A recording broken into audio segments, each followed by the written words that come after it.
May 24th, 1943. 1:17 hours. North Atlantic, 400 miles west of the Bay of Biscay. The sea is black glass under a moonless sky. Wind tears white streaks from the crests of the waves, but beyond the hiss of spray against steel, there's only darkness. Total, swallowing darkness. On the bridge of U-569, Captain Lieutenant Hans-Peter Hinch grips the cold rim of his binoculars. Salt crusts his collar. Diesel fumes cling to the back of his throat. The boat rides high on the surface, twin-man engines rumbling deep inside the hull like a steady heartbeat. Night is their ally. It always has been. For nearly 4 years, the men of the Kriegsmarine's U-boat arm have owned these hours. Surface at night, charged batteries, close in on convoys unseen. British escorts, blind without daylight, could hear them sometimes, yes. But sight? Never. Or so they believed. Batterian Axig present. The watch officer reports quietly. 80% charged. Another hour and they can dive again before dawn. Below, in the control room, Oberleutnant Sir C. Carl Wagoner studies a damp chart under red lamps. Grid square BE 6935. Convoy route suspected from decrypted traffic. They are hunting. The Atlantic smells of oil and opportunity. Then, just on the edge of perception, Hinch pauses. A flicker. He lowers the binoculars. The horizon is empty. Only stars. He tells himself it's fatigue. They have been at sea for 3 weeks. 11 ships sunk already by the wolf packs this month. Admiral Karl Donitz in Berlin believes the tide is turning again after a difficult winter. But something feels wrong. A voice crackles up from below. Herr Calhoun. Hydrophones report distant screws. Multiple contacts. Bearing 085. A convoy. Hinch allows himself a tight smile. Segut. The U-boat angles toward the sound. At 17 knots on the surface, she is faster than most merchant ships and can maneuver like a predator circling cattle. But this time, the cattle have teeth. 2 miles away, cutting through the dark with purposeful speed, the British destroyer HMS Duncan moves in silence except for the churn of her propellers. Inside her combat information center, an innovation only months old, a young radar operator leans toward a glowing green screen. His name is leading signalman Thomas Granger. He is 21. Contact, sir, he says, steady but urgent. Range 3,000 yards. Surface target. Bearing 079. Moving at high speed. The captain, Commander Edward Wilson, doesn't need binoculars. He trusts the machine. The machine is centimetric radar, Type 271, mounted above the bridge. It does not care about darkness. It does not care about fog or moonless skies. It sees steel against water. Very well, Wilson replies calmly. Maintain course. Increase speed to 20 knots. Inform the escort carrier. Above them, somewhere in the void, the silhouette of HMS Biter, an escort carrier of the Royal Navy, turns into the wind. On her flight deck, a Fairey Swordfish torpedo bomber waits with its engine idling. Its pilot, Sub-Lieutenant Arthur Hayes, scans instruments glowing faintly blue. He does not need moonlight either. Under his wings are rockets. Beneath his fuselage, a searchlight system the crews call Lee Light, a brutal white sun designed to switch on at the final second. The Germans do not know this yet. Back on U-569, Hinch hears it. Not the distant rumble of engines. Not the hiss of wind. A different sound. Aircraft. Faint at first, then growing. He spins toward the sky. Nothing visible. Impossible. The British cannot fly at night this far into the Atlantic. Not without land bases. Unless. His thoughts freeze. Flugzeug. Alarm. Torchen, he shouts. Men scramble. Boots slam against metal ladders. The bridge crew drops through the hatch. The diesels begin to cut. But before the hatch wheel can fully turn, the night explodes. A blinding white cone of light slams down onto U-569 like the finger of God. For a fraction of a second, every rivet, every terrified face, every glistening droplet of seawater is illuminated as if under interrogation. The lee light. Hinch is halfway down the hatch when rockets streak through the beam. The first detonates just after the conning tower. Steel screams. Shrapnel sides across the deck. The second tears into the forward casing. Below deck, men are thrown from their feet. Gauges shatter. The lights flicker violently. Wassery and Bruck. Someone screams. Water ingress. The diesels cough and die. The boat lists. And then, as suddenly as it appeared, the light vanishes back into darkness. The aircraft roars overhead, already banking for another pass. Hinch slams the hatch shut. Torchen. Schnell. But the Atlantic has changed. Night is no longer their shield. It is a spotlight. Inside U-569, red emergency lights bathe the control room in a hellish glow. Water sprays through fractured piping near the forward compartment. Diesel smoke mixes with the sharp metallic smell of ruptured batteries. Men cough, slipping on the steel deck as the submarine struggles to obey physics itself.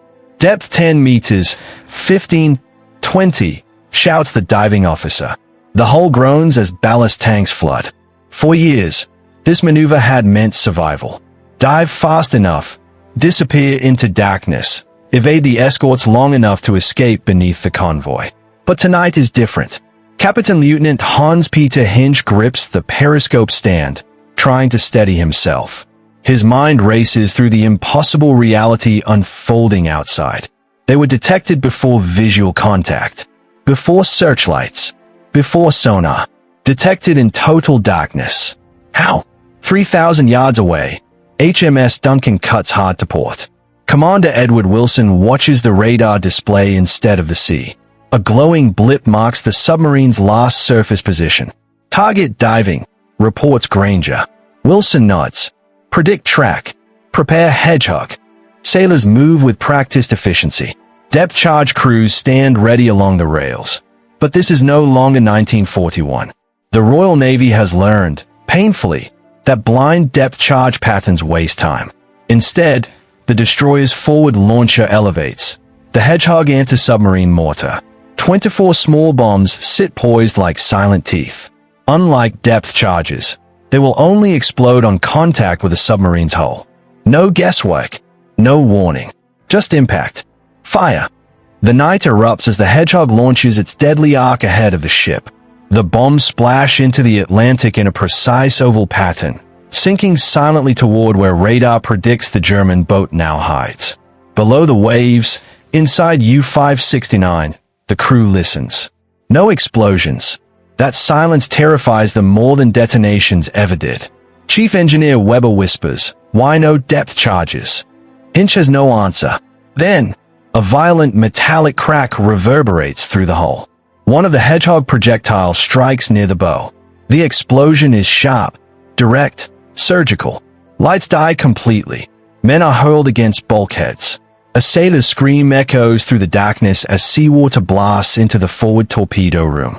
Bow compartment flooding. The submarine tilts downward sharply. Blow forward ballast. Hinch orders. Compressed air roars into tanks. The bow hesitates, then slowly rises. They survive, barely, but the British already know where they are. Above the Atlantic, Sub-Lieutenant Arthur Hayes circles in his ferry Swordfish, peering through darkness guided by radar instructions transmitted from the escort carrier HMS Biter. Only months earlier, aircraft like his were nearly useless at night. Now, airborne radar scans the sea below, sweeping for the faint reflection of a conning tower or periscope wake. The Atlantic sky belongs to the Allies now. Hayes receives a new signal. Submarine damaged. Maintain contact. He banks gently, eyes scanning for any sign of surfacing, because damaged U-boats must eventually rise. And when they do, he will be waiting. Hundreds of miles away, inside the U-boat command bunker beneath Paris, Admiral Carl Donnet studies situation maps covered in colored pins. Red pins mark lost submarines. Too many red pins. Reports arriving from the Atlantic grow increasingly disturbing. Boats attacked at night. Aircraft appearing far from land. Convoys refusing to scatter. Entire wolf packs destroyed before making contact. Donnets believed technology and aggressive tactics would strangle Britain into surrender. The strategy had nearly worked in 1942, the second happy time. But now his commanders send confused radio messages. Enemy finds us instantly. Aircraft appear without warning. Night attacks impossible. Donet's suspects intelligence leaks, perhaps spies. He does not yet grasp the full truth. The Allies have fused 3 revolutions into one weapon. Radar, escort carriers, and coordinated hunter-killer groups. Together, they have transformed the ocean into a surveillance grid. Back aboard HMS Duncan, sonar operator Lieutenant James Hale listens through headphones pressed tightly against his ears. Ping. The sharp echo returns instantly. Contact regained, he says calmly. Bearing steady. Depth approximately 50 meters. Wilson smiles faintly. The submarine cannot escape. Destroyers close in while aircraft overhead prevents surfacing. Fresh escorts rotate in from the convoy screen. Fuel and air become the enemy inside the U-boat. The Germans once hunted in wolf packs. Now they are the hunted. Wilson gives the order. Commence depth charge pattern. Explosions begin to march across the ocean. Inside U-569, each detonation feels closer, heavier, more inevitable. Bolts rain from overhead piping. Glass shatters. The hull flexes under crushing pressure. A young sailor whispers prayers. Another clutches a photograph of home. Hinch realizes something chilling. The British are not guessing anymore. They are tracking them continuously. And somewhere above, unseen in the black sky, machines are watching every move they make. The Atlantic itself has turned against the U-boats. The depth charges walk closer. Each detonation pounds U-569 like a sledgehammer striking a coffin lid. The control room lights flicker back to a weak red glow as emergency circuits struggle to hold. Depth 70 meters, reports the diving officer, voice trembling despite himself. The hull creaks, long, tortured groans that travel through every rib and bolt of the submarine. Captain Lieutenant Hans-Peter Hinch steadies himself against the chart table. Sweat runs down his temple despite the freezing seawater temperature outside. The Atlantic presses inward with relentless force. He knows the mathematics. At this depth, pressure is over 7 atmospheres. Every square centimeter of hull steel bears crushing weight. One structural failure, and the sea will enter faster than men can scream. Another explosion. Closer. The boat jerks violently downward. Forward trim worsening. Pump it out. But the pumps struggle. Battery compartments are compromised. Chlorine gas begins to form where seawater touches exposed cells. The smell is sharp, acidic, deadly. A sailor vomits. Hinch understands something else now. This is not random harassment. This is containment. The British are circling. They do not need to kill quickly. They only need to prevent escape. Above, HMS Duncan maintains contact while 2 additional destroyers, HMS Vedette and HMS Tay, close the net. Commander Edward Wilson studies the radar repeater calmly. Aircraft reports no surfacing attempt. Signals the bridge from HMS Biter. Wilson nods. Good. Keep him down. This is the new doctrine of 1943, coordinated hunter-killer groups. No longer tied strictly to convoy defense. These formations roam aggressively, guided by intelligence and long-range air cover. Behind this transformation lies another silent weapon. At Bletchley Park in England, code breakers of the British Government Code and Cipher School have been reading portions of German naval enigma traffic. Convoy routes once vulnerable are now diverted. Wolfpack positions are sometimes known before they assemble. And when U-boats transmit contact reports, Allied headquarters may already be tracking them. The Germans suspect betrayal. They do not realize mathematics is their true enemy. Inside U-569, oxygen grows thin. Carbon dioxide levels rise steadily. Chief Engineer Weber leans close to Hinch. Herr Calhoun, batteries are failing. If we remain submerged much longer, we lose propulsion. To surface is suicide. To remain below is suffocation. Hinch makes the hardest calculation of his career. Prepare to surface, he says quietly. The words feel like surrender to physics itself. Surface, the watch officer repeats in disbelief. Yes, at flank speed. Guns manned. We fight. For years, U-boats avoided gun duels with escorts. They were predators, not brawlers. But now, technology has cornered them. Better to die shooting than drowning in darkness. Blow main ballast. Compressed air roars through the submarine. The hull shudders as tanks empty. Upward momentum builds. 50 meters. 30. 10. The Atlantic breaks open around them as U-569 bursts through the surface in a cascade of foam and spray. The bridge hatch flies open. Hinge climbs into chaos. Searchlights ignite instantly from 3 directions. White beams converge. He can see them now.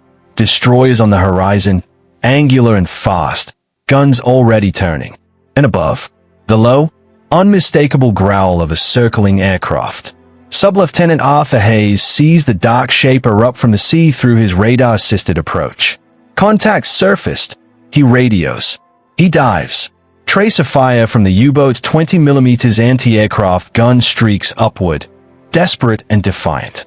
The German gunner fires wildly into the night, illuminated in harsh white glare. Hayes switches on the lee light again. The Atlantic becomes daylight. Rockets launch. They strike amidships. Flames erupt along the casing. Almost simultaneously, shell from HMS Duncan slam into the conning tower. Steel fragments scythe across the deck. Hinge is thrown backward. The 20mm gun falls silent. Within minutes, the order is unavoidable. Abandon ship. Men leap into freezing black water as their submarine, once a symbol of German naval dominance, burns and lists heavily. At 2:03 hours, U-569 slips beneath the Atlantic. The sea closes without ceremony. May 1943 will later be called Black May by the German U-boat arm. 41 submarines lost in a single month. Entire wolf packs shattered. Crews who once believed night was their sanctuary now find it a killing ground. Radar sees them. Aircraft hunt them. Hunter-killer groups track them without mercy. For Admiral Karl Donitz, the numbers become undeniable. On May 24th, the same day U-569 disappears beneath the waves, he issues an order that shocks the Kriegsmarine. The U-boats are to withdraw temporarily from the North Atlantic. The wolf packs are broken, and the balance of the Battle of the Atlantic has shifted forever. But for the men who went down in darkness, the most terrifying truth was simpler. The enemy could see them, even at night.